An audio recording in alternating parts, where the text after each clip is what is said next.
Hello दोस्तों, नमस्कार। स्वागत है आपका हमारे YouTube channel study with Ravi पर। दोस्तों, आज हम जो सीरीज चल रही थी साइंस, उसे अगले क्रम में चलते हैं। और आज हम आपको बताने वाले हैं कि श्वसन क्या होता है, रेस्पिरेशन क्या होता है। ठीक है, तो श्वसन के अंतर्गत आप ये समझेंगे कि श्वसन कैसे लिया जाता है, जिसके अंतर्गत आप पढ़ते होंगे वायवीय श्वसन, अवायवीय श्वसन। तो उसी सबको आज हम बताने वाले हैं।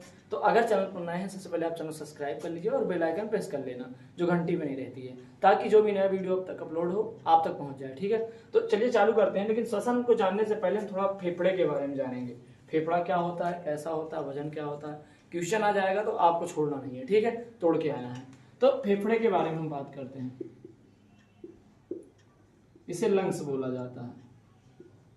फेफड़े की स्थितियों की बात करें कि हमारे शरीर में फेफड़ा होता कहाँ, तो हम ये जानते हैं कि हमारे राइट साइड यानी इस तरफ चेस्ट की मतलब पसलियों के अंदर क्या पाया जाता है, फेफड़ा।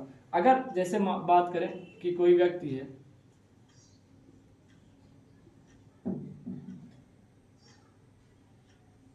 मान लीजिए कोई व्यक्ति है, ठीक, तो यहाँ से हम, ये हमारी नाक है, यहाँ से हमारी एक नली लगी होती है जिधर से खाना और सांस जाता है दोनों।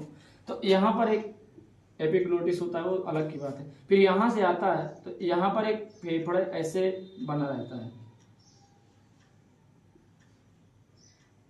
ऐसे हमारी बॉडी के अंदर होता है। ठीक है, तो यही क्या है, फेफड़ा। फिर ऐसे अपना जो नली होती है। तो ये जो स्थितियां होती हैं, किसकी स्थितियां होती हैं, फेफड़े की। तो फेफड़े से जुड़े जितने भी फैक्ट हैं हम आपको बता देते हैं। उसके आगे आप उसे नोट डाउन कर लीजिए, फिर वायवीय और अवायवीय श्वसन की तरफ चलेंगे। अब हम देखेंगे कि फेफड़ा जो होता है, अगर फेफड़े की वजन की बात करें तो इसका वजन 1.3 किलोग्राम से 1.5 किलोग्राम होता है। और फेफड़े की रंग की बात करें तो ये गुलाबी रंग का होता है। और फेफड़े के चारों तरफ एक आवरण होता है, मतलब जो झिल्ली चारों तरफ लगी होती है उसे हम फुफ्फुसीय आवरण या फिर फुफ्फुसीय झिल्ली कहते हैं। उसके बाद अगर बात करें फेफड़े की, तो जो हमारा बायां फेफड़ा होता है दाएं फेफड़े की अपेक्षा छोटा होता है, अर्थात बायां फेफड़ा बड़ा होता है और दायां फेफड़ा छोटा होता है। और इसका जो कार्य होता है रक्त को ऑक्सीकृत करना होता है। मतलब बायां फेफड़ा छोटा होता है, दायां फेफड़ा बड़ा होता है। ज्यादा नहीं, थोड़ा अंतर होता है। बायां फेफड़ा छोटा होता है, दायां फेफड़ा बड़ा होता है। और इसका जो कार्य होता है फेफड़े का, वो रक्त को ऑक्सीकृत करना होता है। ऑक्सीडेशन से बोलते हैं। और इसमें रक्त में गैसों का विनिमय करना, रक्त में गैसों का विनिमय करना जो करता है उसे कुपिकाएं बोलते हैं। रक्त का जो गैसों का विनिमय करना होता है उसे किसके माध्यम से होता है, कुपिकाओं के द्वारा। अब ये हम समझेंगे कि कुपिकाएं क्या है। जैसे मान लीजिए ये आपका फेफड़ा है, मान लीजिए आपका फेफड़ा है,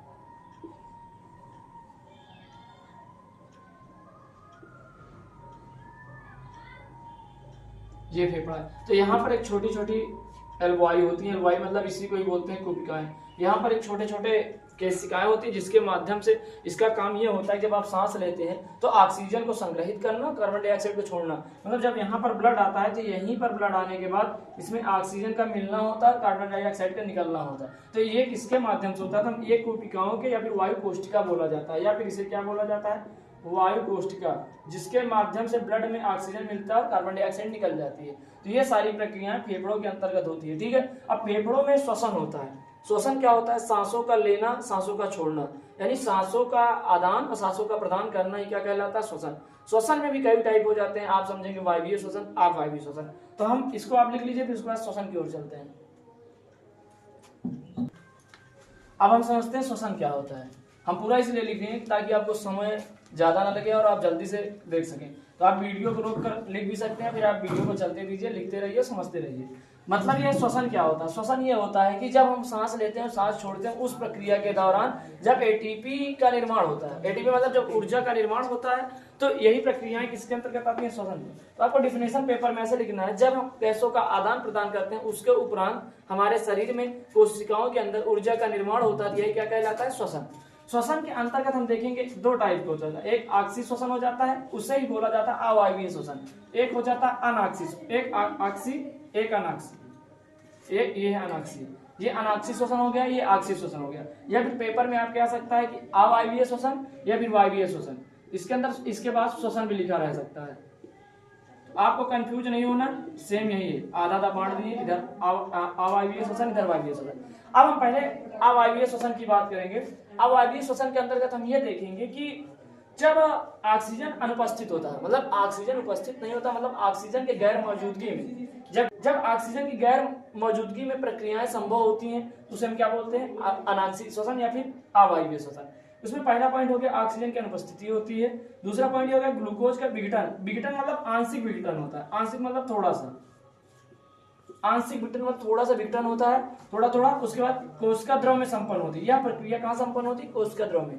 मतलब कि अगर पूछा जाए अनांशिक श्वसन की प्रक्रिया कहाँ संपन्न होती है तो कोशिका द्रव में। अब इसके बाद हम आ जाएंगे वायवीय श्वसन। आपको ऐसे भी आ सकता है 100% आएगा, इसमें कोई दो राह नहीं है, 100%, 2 नंबर आपका फिक्स है। वायवीय श्वसन अवायवीय श्वसन में अंतर लिखिए, और हर बार आता है, इस बार भी आने की संभावना है। अब यहाँ पर हम देखेंगे O2 की उपस्थिति। O2 की उपस्थिति में जो प्रक्रिया होती है उसे क्या बोलते हैं, ऑक्सीजन श्वसन। हम ये बोल सकते हैं ऑक्सीजन की उपस्थिति में जो श्वसन होता है उसे क्या बोलते हैं, उसे हम क्या बोलते हैं, ऑक्सीजन श्वसन। इतना समझ में आ रहा है। दूसरा ये है कि ग्लूकोज का संपूर्ण विघटन, मतलब हमारी बॉडी में जो कोशिकाओं में ग्लूकोज होता है उसका पूरी तरह से टूटना। जैसे ये समझिए, ये हमारा ग्लूकोज, रेड वाला मार्कर, जैसे समझिए यहां पर है हमारा ग्लूकोज, ये हमारा किसका फार्मूला है, ग्लूकोज का। किसका फार्मूला है, ग्लूकोज का। जब ग्लूकोज का निर्माण होता है, ग्लूकोज हमारी बॉडी में होता है, उसके बाद जब हम सांस लेते हैं तो इसमें प्रक्रिया होती है, तो कार्बन डाइऑक्साइड, जल और एटीपी, यानी एक ग्लूकोज के अणु में 38 एटीपी ऊर्जा का निर्माण होता है। एटीपी क्या होता है, एटीपी को हम बोलते हैं, एटीपी को हम बोलते हैं मुद्रा, यानी ऊर्जा का सिक्का, द कॉइन्स ऑफ एनर्जी, ऊर्जा का सिक्का। मतलब आप समझिए जो हमारी बॉडी में एनर्जी स्टोर होती है किस फॉर्म में होती है, एटीपी। एटीपी का पूरा नाम होता है एडिनोसिन ट्राइफॉस्फेट। हम यहाँ पर लिख देते हैं, पेपर में आता है इसलिए 1 नंबर में आएगा। इसका फुल फॉर्म होता है एडिनोसिन ट्राइफॉस्फेट। आप समझिए जितना ये आज का लेक्चर है पूरा इंपॉर्टेंट है और ये पेपर में आएगा, आप समझ रखिए। एटीपी का पूरा नाम एडिनोसिन ट्राइफॉस्फेट। अब यहाँ हम आते हैं, यहाँ पर जब ग्लूकोज का संपूर्ण विघटन होता है तो CO2 अलग होता है, जल अलग होता है और 38 एटीपी ऊर्जा, जो कि हम यहाँ समझा चुके हैं, C6H12O6 और प्लस जब निर्माण होगा तो 6CO2 plus H2O plus 38 ATP ऊर्जा का निर्माण हो जाएगा। यहाँ पर 38 एटीपी लिख लीजिए, 38 एटीपी ऊर्जा। उसके बाद यह प्रक्रिया माइटोकॉन्ड्रिया में होता है। माइटोकॉन्ड्रिया में आप जानते हैं माइटोकॉन्ड्रिया होती क्या है, मतलब हमारे शरीर की जो मतलब कोशिका, मतलब कि the cell of power house, energy का मतलब ऊर्जा का पावर हाउस हम बॉडी में किसको बोलते हैं, माइटोकॉन्ड्रिया में। यह संपन्न होती है माइटोकॉन्ड्रिया में और यह प्रक्रिया 2 चरणों में होती है। एक ग्लाइकोलिसिस हो जाता है, क्रेब्स चक्र हो जाता है। एक हो जाता है क्रेब्स चक्र, एक हो जाता है ग्लाइकोलिस। तो अब उम्मीद करते हैं कि आपको समझ में आ गया होगा। पहले आप लिख लीजिए अच्छे से, उसके बाद आप इतना समझेंगे कि आपको इसको 1-2 बार बढ़िया से लिखना है, उसके बाद रिवीजन करना है। और इसी तरीके से हम आपको डेली जो भी एग्जाम में आने वाले प्रश्न है वो आपको हम करवाते रहेंगे। तो आप अभी तक चैनल सब्सक्राइब नहीं किया तो कृपया चैनल सब्सक्राइब कर लो और वीडियो को लाइक कमेंट कर जरूर बताया करो कि कौन सा पोर्शन आपको समझ में आया, कौन सा अगला लेकर आना चाहिए हमें, क्या आपका वीक है। तो हम उसी तरह से मतलब उसी तरह से वीडियो बनाते रहेंगे, ठीक है। ये सब उतारिए,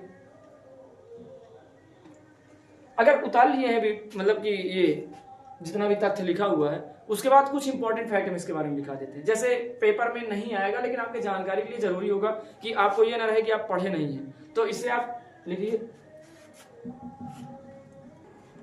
अब ये हम देखेंगे कि श्वसन के उपरांत और सारे कितने तथ्य फैक्ट आपके ऑब्जेक्टिव क्वेश्चन में बन सकते हैं, इसलिए हम इसे बताए हैं कि एटीपी को ऊर्जा का सिक्का के नाम से जाना जाता है, ठीक है। और शरीर में गैसों का जो परिवहन होता है, अर्थात कि जो गैस आती जाती है पहले कहाँ आती है, पहले हम नाक के माध्यम से सांस लेते हैं तो कहाँ पहुंचता है, फेफड़ों में पहुंचता है, फेफड़े के बाद कहाँ पहुंचता है, रक्त में, अर्थात रक्त ही जाकर ऑक्सीजन को लेकर आता है। इसे हम पहले भी इसके पहले पार्ट बता दिए, और नहीं देखे आप पहला पार्ट तो लिंक डिस्क्रिप्शन बॉक्स में आप देख लीजिएगा। फेफड़ा से ब्लड पहुंचता है रक्त में और रक्त से कहाँ पहुंच जाता है, ऊतक, ऊतक से कोशिकाओं तक। तो ऐसे इसी का उल्टा समझिए। अब ये जो ब्लड जाएगा ये हमेशा कैसा रक्त होगा, शुद्ध रक्त होगा। कैसा रक्त होगा, शुद्ध रक्त, क्योंकि इसमें ऑक्सीजन होगा, ऑक्सीजन ही लेकर जाएगा ब्लड। और इधर से जो ब्लड आएगा वो अशुद्ध होगा, क्योंकि कोशिकाओं में जो CO2 बनता है उसे लेकर आएगा ऊतक तक, ऊतक रक्त पहुंचाएगा कहाँ पर, हृदय से, हृदय से फेफड़े में। अब उसके बाद ऑक्सीजन का जो परिवहन होता है कि किसमें कितना ज्यादा होता है, जो आरबीसी होता है, आरबीसी के माध्यम से रक्त 58% जाता है और प्लाज्मा के माध्यम से रक्त कितना जाता है, 2%। अर्थात हम कह सकते हैं कि जो ऑक्सीजन का सबसे ज्यादा परिवहन होता है किसके माध्यम से होता है, आरबीसी के द्वारा। अब उसके बाद वयस्कों के अंदर श्वसन दर, मतलब कि जो हम सांस लेते हैं 1 मिनट में लगभग कितनी बार ले सकते हैं। तो जो 18 साल से ऊपर व्यक्ति यानी जो वयस्क हैं, एडल्ट हैं, उनके अंदर जो सांस लेने की क्षमता होती है 16 से 18 बार 1 मिनट में। 1 मिनट में कितनी बार? 16 से 18 बार सांस लेते हैं। लेकिन अगर बच्चों की बात की जाए तो जो छोटे बच्चे होते हैं वो 20 से 22 बार लेते हैं। अब इसी तरीके से आप समझ रहे होंगे, एक हम पढ़े थे कि 72 बार प्रति मिनट, ये क्या होता है? आपके मन में आ रहा है प्रश्न कि 72 कहां से आ गया? आप पढ़े होंगे कि 72 बार, तो ये हार्ट बीट होता है। हार्ट बीट से तात्पर्य आप समझ रहे हैं कि जो हमारा हृदय की धड़कन होती है, हृदय की धड़कन बोले तो हृदय की जो हृदय की धड़कन होती है वो 72 बार धड़कती है वयस्कों में, और बच्चों में धड़कती है लगभग 100 बार पर मिनट। तो आपको कंफ्यूज नहीं होना, आपको ये बताना है कि वयस्कों के अंदर जो श्वसन दर होती है वो 16 से 18 बार पर मिनट होती है, और बच्चों में 20 से 22 बार होती है। तो इतना तो आप समझ गए होंगे। नहीं समझ में आया तो 1-2 बार इसे वीडियो को फिर से देखिए, तब समझ में आएगा। मिलेंगे नेक्स्ट पार्ट में एक अच्छे तथ्य के साथ। तब तक आप इसे नोट डाउन करिए और कमेंट करके कमेंट बॉक्स में ये बताइए कि कौन सा सेक्शन आपका वीक है, क्या और पढ़ाया जाना चाहिए, ताकि हम उसी तरीके से वीडियो आपको प्रोवाइड करते रहें। ठीक है, और चैनल को सब्सक्राइब करवाइए, ज्यादा लोग हो जाएंगे ज्यादा मजा आएगा। ठीक है, फैमिली बढ़नी चाहिए।